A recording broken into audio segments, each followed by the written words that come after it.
दोस्तों, मैं हूं आपका होस्ट एंड दोस्त माई सेंटी। आज लेके चलूँगा मैं आपको फिर से एक नए सफ़र की ओर।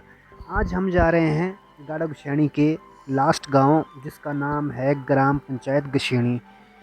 जो आप मेरे सामने देख रहे नज़ारा, ये रास्ते का नज़ारा है। बहुत ही खूबसूरत नज़ारा है, शाम का नज़ारा है। अभी आप मेरे साथ जब चलेंगे तो मैं आपको आगे आगे ले चलूँगा। तो इस सफ़र की शुरुआत हमने एक छोटे से प्लान के तहत की, क्योंकि जो हमारे साथ हमारे कानगो साहब थे, उनकी बेटी का कोई फंक्शन है, इसलिए हमारा टूर यहाँ की तरफ बना है। तो अप्रोक्सीमेट शाम के 6 बज चुके हैं, तो अभी हम जा रहे हैं धीरे धीरे ऊपर की तरफ। सफ़र लंबा है, अभी कहते हैं कि 2 घंटे का सफ़र है। तो जैसे जैसे आप चलेंगे आगे की तरफ तो देखेंगे आप रास्ते में जंगल, बिल्कुल कच्ची सड़क। यहाँ अगर आप सोचेंगे कि पक्की सड़क है, यहाँ बिल्कुल पक्की सड़क नहीं है। हमें जाने के लिए अप्रोक्सीमेट लगभग 2 घंटे लगे। तो ये जो आप रोड देख रहे हैं सामने से, ये कॉरपोरेशन वालों ने अपनी फैसिलिटी के लिए बनाया है। नाले के साथ साथ में लगता है रोड है। यहाँ पर जो हैबिटेशन है, बहुत ही कम हैबिटेशन है। अगर आप आसपास के एरिया देखेंगे तो उनकी लाइफ बहुत ही हार्ड है। और मैं जैसे जैसे आगे बढ़ रहा था तो मुझे रास्ते में जाते हुए एक घराट दिखाई दिया, गैर मुमकिन घराट जिसे कहा जाता है।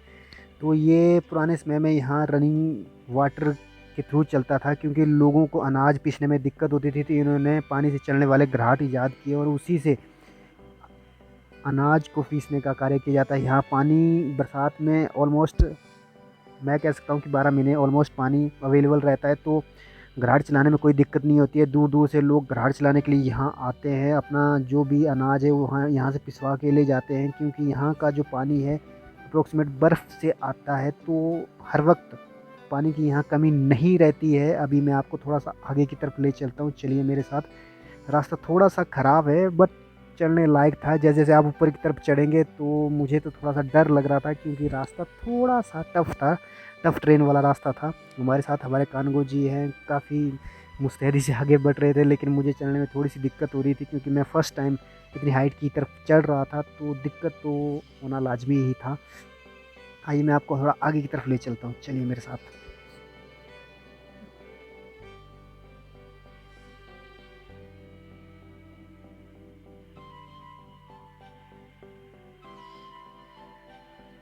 अभी हम जैसे जैसे ऊपर की तरफ चढ़ रहे थे तो आप मुझे देख सकते हैं, मेरी सांस फूली हुई है। मैंने हेलमेट नहीं उतारा, क्योंकि हेलमेट उतारने से मुझे दिक्कत हो रही थी, ठंड लग रही थी, इसलिए मैं इसलिए हेलमेट नहीं उतारा है।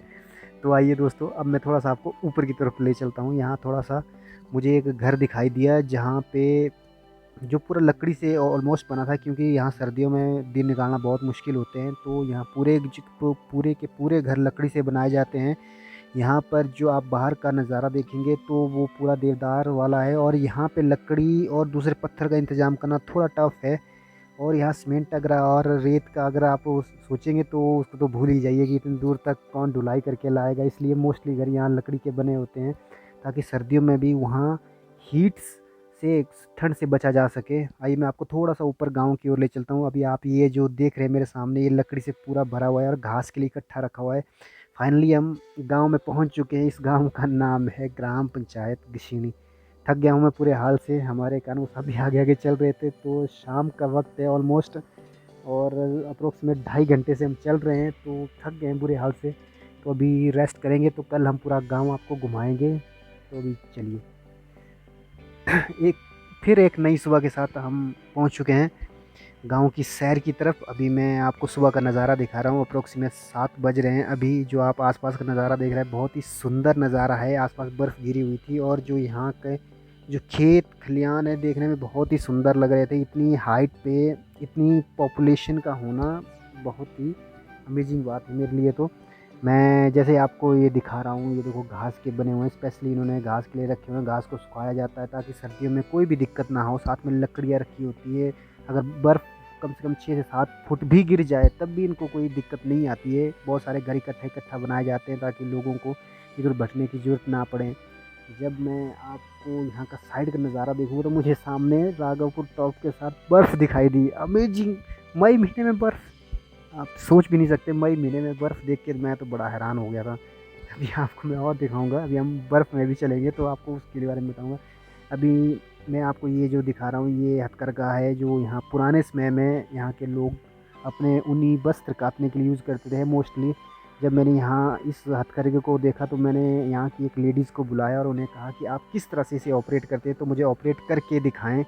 अभी उनको मैंने कहा इस बारे में तो वो एग्री हो गए हैं कि किस तरह से चलाएंगे। आइए मैं आपको दिखाता हूँ थोड़ी सी झलक इसकी।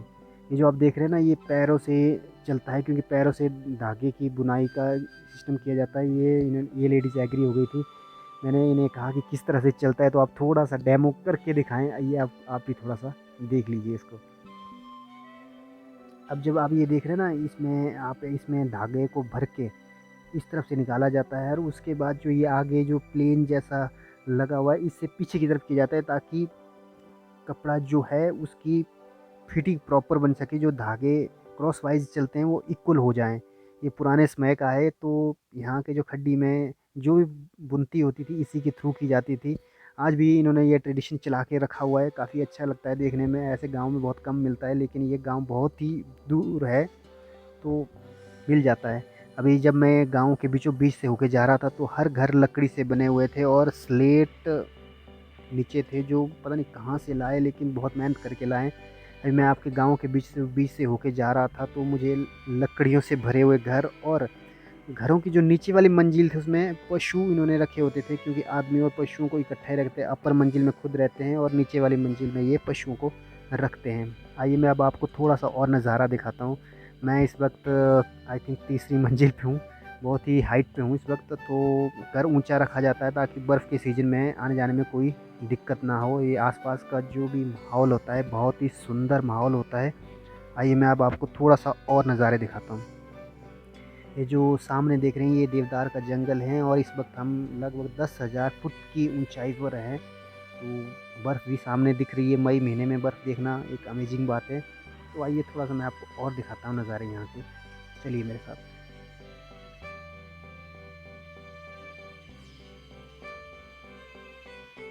अभी मैं आपको किचन की तरफ ले चलता हूँ। ये यहाँ के ट्रेडिशनल किचन है, जहाँ पे एक तंदूर रखा होता है, लोग बात कर रहे होते हैं। साथ में ऊपर आप देख सकते हैं एक झरोखा रखा होता है, ताकि यहाँ से बाहर देखने के लिए और रोशनी के लिए भी इसको यूटिलाइज़ किया जाता है। नॉर्मल रसोई है, लेकिन आपको झुक के यहाँ आना पड़ेगा।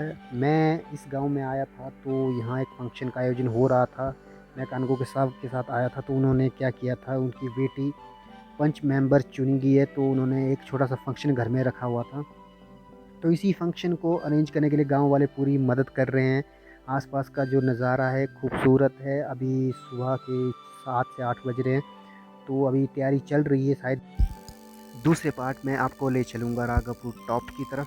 तो आई होप दोस्तों आपको ये वीडियो पसंद आई होगी। दूसरे पार्ट का वेट कीजिए, हम जाएंगे इसके बाद राघवपुर की ओर। आपका होस्ट एंड दोस्त माई सेंटी।